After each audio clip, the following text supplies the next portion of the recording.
રાજકોટમાં યુની પોલીસ સ્ટેશનમાં વકીલ અને પોલીસ વચ્ચે માથાકૂટ બાદ વકીલો લાલધૂમ, સીપી કચેરીએ રજૂઆત. અહેવાલ સંજય પોપટ. અમારા રાજકોટ બાર એસોસિએશનના એક સભ્ય રવિભાઈ વાઘેલા એડવોકેટ છે.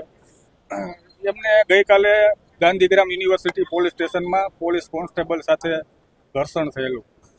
એમના કહેવા મુજબ એમના અરજદારને ગઈકાલે ગાંધીગ્રામ યુનિવર્સિટી પોલીસ સ્ટેશને બોલાવેલા અને એમના ક્લાયન્ટને એવું કીધેલું કે તમે કોરા કાગળમાં સહી કરી દો, જેથી આ રવિભાઈ વાઘેલાના ક્લાયન્ટે એમને એડવોકેટને ત્યાં પોલીસ સ્ટેશને બોલાવતા પોલીસવાળાએ ન શોભે એવું વર્તન એડવોકેટ સાથે કરી ગાળો આપીને ખૂબ જ હેરાન પરેશાન કરેલ છે.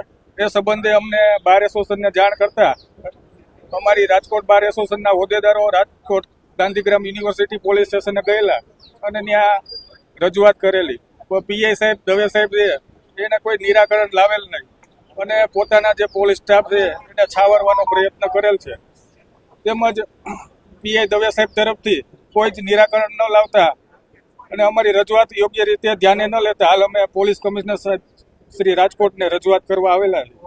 અમારી માંગણી એ છે કે રવિભાઈ વાઘેલા અને અન્ય બીજા વકીલો સામે પણ આ ગાંધીગ્રામ યુનિવર્સિટી પોલીસ સ્ટેશન દ્વારા ખોટા ગુના દાખલ કરવામાં આવેલ હોય, જેથી દવે સાહેબને સસ્પેન્ડ કરવામાં આવે અને જે પોલીસ કર્મીઓ હોય એને પણ ત્યાંથી સસ્પેન્ડ કરવામાં આવે અને અન્ય પોલીસ સ્ટેશનમાં ટ્રાન્સફર કરવામાં આવે.